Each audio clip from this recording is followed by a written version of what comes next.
Hello. This is my little emotional support during this video. He's a little emo boy. Okay, period. So I just wanted to talk about how being a Christian is hard sometimes. Honestly, all times. And I don't know, I was recently talking to my friend about this because, I don't know, sometimes you just really, Okay, I'm trying to decide how much I want to share in this video, how honest I want to be, because it's going on the internet, and the internet lives forever. But I still also recognize that this video can help someone and set somebody free in a way.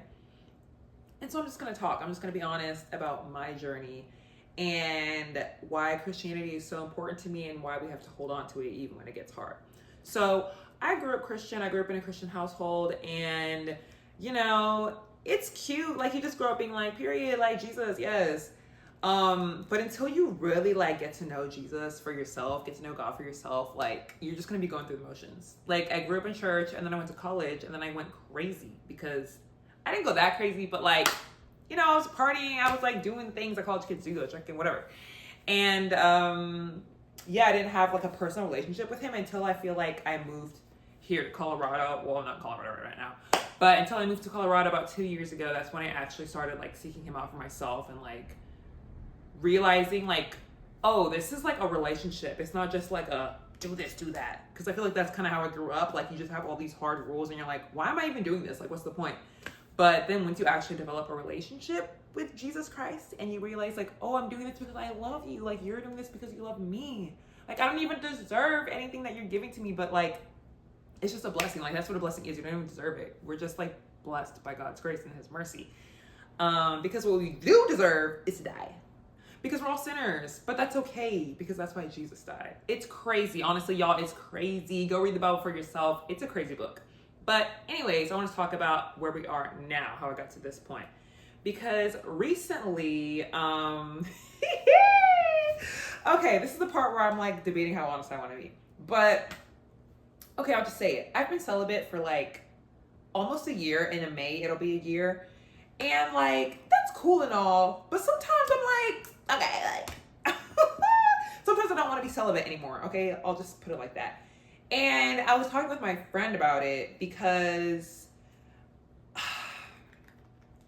it's crazy, y'all. It's crazy. When I was younger, I used to think that oh my gosh, Christians are all goody two-shoes because they don't even have these desires. They don't even have these urges. They don't even want to party. They don't even want to have fun. And then I really became a real Christian and I was oh, it's actually not true. Christianity is just living life on hard mode because there's all these things that you want to do, but you can't do it because you love God and he loves you. And you know that if you go astray from him, you're not living in his will. And you're I can't do that. I don't want that for my life. What? Why would I condemn myself? Yeah, we have free will. And so I really could go in these streets and be acting a fool. But I don't even want that for myself. I know, we know. And so, yeah, I feel now that I'm 26 years old, I realize that no, Christianity is not just oh my gosh, life is so great. Blah, blah, blah, blah, blah. No, life is even harder because all the things that you want to do, all the things that you want to do, you just can't do them. So it's I'm really living life on hard mode. That's so unfair. It's not unfair, sorry. But sometimes you see, worldly people and you see them being successful, or you see them doing all these crazy things that, you can't do because you love God. And you're just wow, okay, so they can do it and they're still successful. So I can do it. What's stopping me from doing it? But that's just not how it works, unfortunately. That's just not how it works. God has a plan for all of us, and sometimes certain things that other people can do and not bad an eye and keep on moving, those things will get you in a chokehold. Those things will literally drag you down. And I feel that's what sex was for me. It literally was just such a distraction, and it consumed all my time. I didn't even have time to create my own things. I would now I feel I'm a creative. I'm learning that I'm creative. I really love modeling and fashion and content creating. It's so fun for me. And I didn't have time to do any of that in the past when I was distracted by other things. And so I feel like that was a big thing for me, just like not having sex anymore. Is like, girl, you have other things to do. You got a full-time job. Like, you have things to do with your time. Okay, you can't just be doing this all day. And so recently, I literally was like telling my friend, I was like, I like want to take a break from Christianity. Like, I'm done. Like, I'm done. I just need like a 5-minute break. Okay, I go out and do what I want to do, and then I come back. And it's actually crazy because I was gonna have sex, y'all. Okay, like, this is crazy. This is crazy that I'm saying this on the internet. Like, but it's also not that deep because it's like, whatever. It's a natural bodily function. We all do it, okay? I mean, not that we all do it, but like, it's gonna happen at some point to all of us. Maybe not. Anyways. I was about to do the deed, y'all. Like, I literally was about to get myself caught up. And crazy, I had to leave. Not that I had to leave, but like, I was leaving town that weekend. So the opportunity like slipped from my hands. And I was like, girl, I don't care. Like, like literally, I was on the plane like, can't wait to go back to Colorado. It's crazy, y'all. And the thing is, like, I'm home now. Like, I'm with my family. And when I'm home, I feel like the most grounded. I feel the most like me. Like, I feel like who I am. I feel close to Christ because, like, my family, it's all Christian, which I'm so grateful for because it just really brings me back to, like, what I'm here for, like, my purpose, like, what I'm meant to be doing. It keeps me motivated. And, yeah, so I, like, when I first landed, I was just literally, like, can't wait to go back to Colorado. Boop, boop, boop, boop, boop. And then, I found this book in my sister's bookshelf. One second. I think he's singing right now.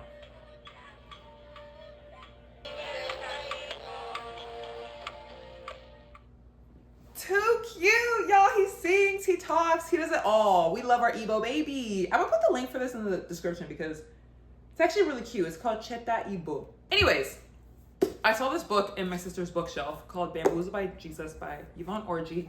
And I also don't believe in coincidences anymore. When things happen to me and when things happen to me, I don't attribute them to coincidence. I'm like, no, God's talking to me. Because I used to just be like, oh my gosh, like everything's a coincidence. And then I had this one moment where I was like talking to God, we were talking, and I flipped to this one page in one of my like journals. You know the journals like give you prompts? And I literally was like, Lord, is this all a coincidence? And then I flipped to a page and it literally said, there are no coincidences. And sorry, I just burped. And since that moment, I was like, there are no coincidences. I don't care what happens. I don't care how small, how big, like, I'm attributing it to God. I'm not leaving it to the universe, LOL. But anyways, I was reading this book the other day and also talking with my friend about it too really helped because she was like, girl, don't do it. And I was like, oh, I know the right thing to do and I know the wrong thing to do. And I just don't care. I'm going to do the wrong thing. Like, I literally was telling her that. And she was like, shout out to her. We love good friends. But I sent this page to her because I literally read it and was like, hello? Here we go. So this is before the book even starts. This is literally on page like the intro or whatever.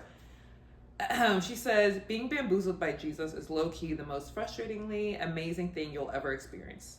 It ain't always sexy, but it is always worth it. But don't feel bad for wanting to tap out midway through. Even Jesus looked for an exit strategy. He straight up asked God, if there be any other way, let this cup pass me by. In other words, fam, this ain't it. While you may want to chuck up the deuces, the only way out is to settle for less than God's best. And we're not about that life. And when I read that, I was literally like, bro, just let me sin. Like, I literally was like annoyed because I'm trying to sin and you keep drawing me back. Like, but I feel like that's just how much God loves us. Like, that's just who he is. Like, he's not going to let us. He knows who we are. He knows what we do. He knows the things that will get us caught up. Like, for example, like I just said, something that there's lots of people having sex right this moment who are not married, okay? And they're thriving, And they're able to do that. But God knows that I can't. He knows that I will be so distracted and I won't be able to focus on what his plan is for my life. That's why he's like, no, babe, you can't do it. And that's why he tells us all to really not do it, And I feel like God there was one time in church and he said that God, I can't remember exactly, but like God gives us all our struggles, our gifts, everything for a reason. And it reminds me of that one verse that's like, God will never give you a temptation that's too much for you to bear. Because, you know, for example, I don't do drugs. I've tried marijuana in the past and it didn't work well for me. And so I just don't do them at all. And so I don't have like an addiction to that. It's nothing, like, it's not like a chokehold for me. But for some people, drugs are very like, it can, like, it, you know, they're addicted. And oh my gosh, I don't know what the point was supposed to be to that. But God gives us each our struggles for a reason, because he knows that we'll be able to break through them. You know? Like God, that's what I was trying to say. God knew not to ever put drugs in my realm. Because if I did crack or something addictive, like God, like he probably knew that I would be like homeless on the street, because it would just take over my life. You know? God gives us our struggles for a reason, because he knows that I can overcome, like he knows that I can be celibate till I'm married. Like he knows that, you know, like he knows that I will be able to make it through. Okay. And there are some things that he doesn't even put in our path, in our realm, because he's like, you just can't handle it. You just can't handle it. Some people are snorting crack right now and they're CEOs. Okay. If I were to snort crack right now, who knows what would happen? God knows. And that's why he doesn't even put it in our realm, you know? He always gives us our struggles, but it's going to be something that we can overcome at the end of the day. So I'm glad that I was so able to connect that, because I was literally like, what am I talking about? But yeah, that's what the point of this is to just be encouraged, because God literally snatched me out of Colorado. Because he said, yeah, you're not going to make this bad decision. You're going to come out. And I'm literally here for over a week. Like, God knew. Every time I go home, I'm not there for a full week, because I have to be in person Thursdays and Fridays. But like, he knew. He was like, nah, you need to be here for a while. You need to really get your mind right. And so now it's up to me. Like, the ball's in my court. God showed me, like, he continues to show me his love and show me like who he is. And he's like, you can fold if you want to. You can fold if you want to. But then don't be mad when things are not going your way. Don't be mad when your dreams don't come true, because you're not living according to my will. So like, why would good things happen to you when you're not doing good things for him? And I don't really know if that's how it's supposed to work, because that would imply that we're doing something to earn God's love, which is not the case. But that's just how I feel like it happens for me. Like when I'm not being obedient, when I'm not like living in God's will, I'm not doing anything. Like I'm just like stagnant. But then when I am like, okay, God, like, that's when I feel like I'm like, I'm climbing. So yeah, I'm not a theologian, so I don't know how to explain that, but that's how I feel like it happens for me. And yeah, last but not least, this was just to encourage somebody. Like literally, that wasn't a coincidence that I read this when I literally was telling my friend the other day that I want to take a break from Christianity. And so that also made me like not feel crazy. Like, we know that it's hard. We know, like, dang, like this is not what we signed up for, but it is though. And so we know that it's hard. We know that there's going to be challenges, struggles. There's going to be moments when we literally want to give up. There's moments when we want to just like pretend that God's not watching and like do what we want. But we can't do that, because we ain't about that life. Like Iman said, we are not about that life. We are living in God's purpose. We are living in his will. We are being the creatures that he created us to be, the men and women that he created us to be. And so if we give up, like, what message does that give to the people who are looking up to us? You know, like someone is always watching you. And I feel like, you know, as I'm growing and as I'm learning, I'm like, I can be an inspiration for other people, you know? And I feel like that's what our whole purpose is, to bring other people in, to be like, no, come on, the water's just fine. You know, like, learn about God, learn about Jesus, because he really will change your life. And I'm trying to get more bold about like talking about my faith, because I'm not gonna lie, like having a relationship with Jesus is the best thing that's ever happened to me. You know, I don't give him enough credit. I really should. But like, where would I be without him? Where would I be? Nowhere. Literally nowhere. So please be encouraged. Don't give up. Keep the faith. Believe in God. He will always snatch you up when you need to be rescued. You just have to trust in him. You have to listen for him. You have to, you know, put your phone down. It's not every day we're scrolling on TikTok. And I'm really talking to myself. YouTube Shorts, I'm really talking to myself. So yeah, just take the time to seek God. And even if it's like 5 minutes a day, like reading your word, even if it's a quick, short prayer, all of those things compound. Habits compound, good habits and bad habits. So it's good to develop the good habits. It's good to like at least discover Jesus for yourself. Because as someone who literally took 24 years to actually be like, all right, let me see for myself. Because I was always just like leaning on my mom's faith or leaning on my sister's faith. You gotta lean on your own faith, okay? Because guess what? I don't get to attach to my sister's soul. And when she dies, I go up with her. Nah, we each got our own soul. Like, we each have to live our life for ourselves. So, yeah. God changed my life. And I know that he could change yours too. I was about to say I hope, but it's not a hope, baby. It's a fact. So yeah. I hope that encouraged somebody. I hope I didn't overshare on the internet.